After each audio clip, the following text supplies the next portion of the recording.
Shalom, selamat pagi segenap jemaat GKI Jatinegara dan Bajang Bintara yang dikasihi Tuhan.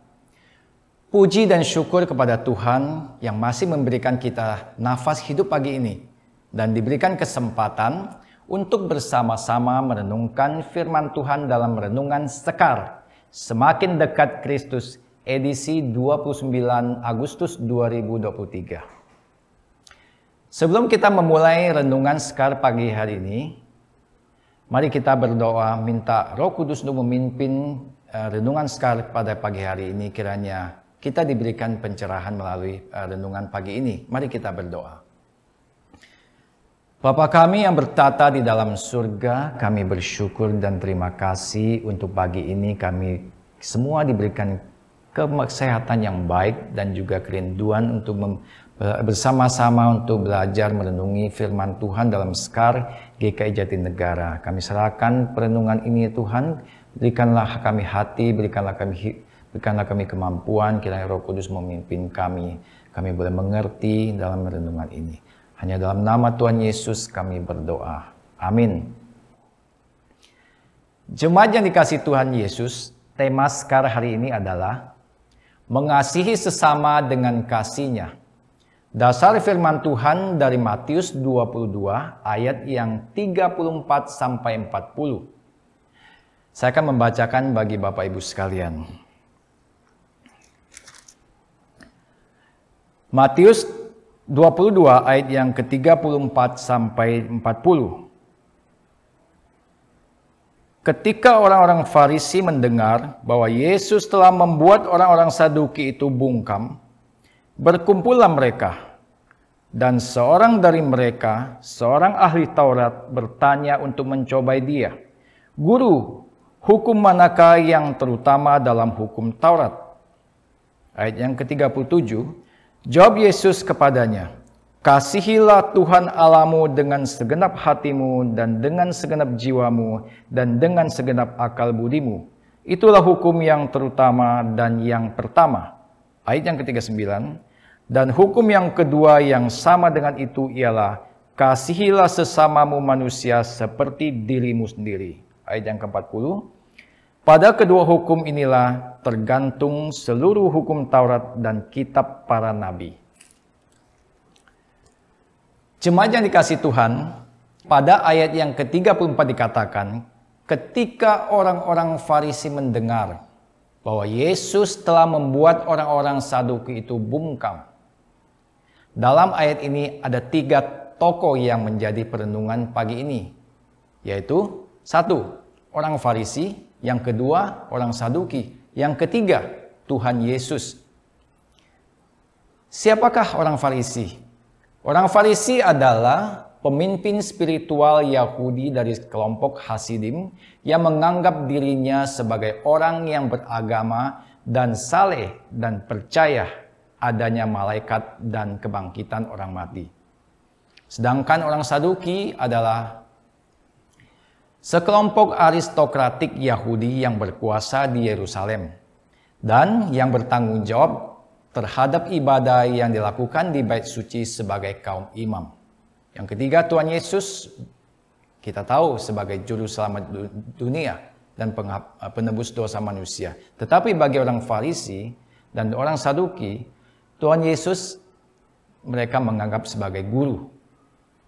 Dalam Matius 22 ayat 23 sampai 24 dikatakan, pada hari itu datanglah kepada Yesus beberapa orang Saduki yang berpendapat bahwa tidak ada kebangkitan.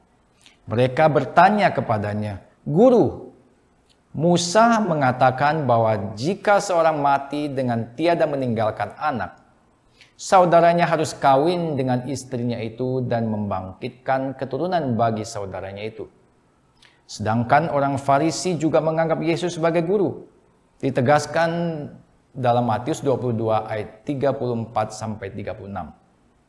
Ketika orang-orang Farisi mendengar bahwa Yesus telah membuat orang-orang Saduki itu bungkam, berkumpullah mereka dan seorang dari mereka, seorang ahli Taurat, bertanya untuk mencobai dia, "Guru, hukum manakah yang terutama dalam hukum Taurat?" Tuhan Yesus sudah mengetahui niat jahat baik orang Saduki maupun orang Farisi. Dan Tuhan Yesus menjawab pertanyaan orang-orang Saduki dengan tegas mengatakan, "Kamu sesat." Yang terdapat pada ayat 29, Yesus menjawab mereka, "Kamu sesat, sebab kamu tidak mengerti kitab suci maupun kuasa Allah." Pernyataan Tuhan Yesus membuat bungkam bagi orang Saduki. Dengan bungkamnya orang Saduki, maka orang Farisi datang dengan pertanyaan tentang hukum yang mana yang terutama dalam hukum Taurat. Yang terdapat pada ayat 37. Yesus menjawab kepadanya, "Kasihilah Tuhan Allahmu dengan segenap hatimu dan dengan segenap jiwamu dan dengan segenap akal budimu."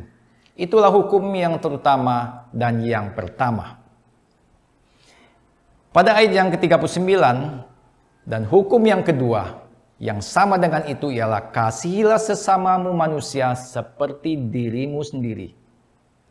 Jemaat yang dikasihi Tuhan, pokok perenungan Sekar hari ini terdapat pada ayat 39 tentang mengasihi. Yang berbunyi, dan hukum yang kedua yang sama dengan itu ialah kasihilah sesamamu manusia seperti dirimu sendiri. Sekali lagi saya tegaskan dalam bacaan ini, kasihilah sesamamu manusia seperti dirimu sendiri. Jemaat yang dikasihi Tuhan, setiap orang normal tidak akan menyakiti dirinya sendiri dan akan menyayangi dirinya sendiri. Jawab Tuhan Yesus kepada orang Farisi yang merupakan hukum yang terutama adalah kasihilah Tuhan Allahmu dengan segenap hatimu dan dengan segenap jiwamu dan dengan segenap akal budimu. Dengan kata segenap adalah seluruh atau semua. Sepenuh hati, sepenuh jiwa, sepenuh akal budi. Dengan arti Tuhan Yesus memerintahkan kepada orang Farisi dan juga kita semua orang harus mengasihi Tuhan Allah terlebih dahulu dengan segenap hati, dengan segenap jiwa, dan dengan segenap akal budi. Baru bisa mengasihi orang lain. Karena Tuhan Yesus sudah terlebih dahulu memberikan kasih itu kepada manusia. Di dalam Yohanes 15 ayat yang ke-13 dikatakan, "Tidak ada kasih yang lebih besar daripada kasih seorang memberikan nyawanya untuk sahabat-sahabatnya." Jemaat yang dikasihi Tuhan, kasih Tuhan Yesus berikan kepada umat manusia adalah kasih agape, yaitu kasih tanpa balas dan secara cuma-cuma. Bukan manusia yang meminta kepada Tuhan Yesus untuk memberikan kasih itu, tetapi Tuhan Yesus yang menyerahkan diri sebagai korban penebus dosa manusia. Dalam perenungan Sekar pagi ini, marilah kita hidup dalam kasih yang seperti Yesus ajarkan, yaitu kasih tanpa balas atau kasih agape. Yaitu mengasihi secara tulus dan tidak mengharapkan balasan sesuai kasih Yesus. Mengasihi sesama tidak selalu harus dengan materi dan tumbuh sukses atau kaya baru bisa mengasihi. Mengasihi bisa dengan doa, perhatian, dan mendengarkan pergumulan sesama.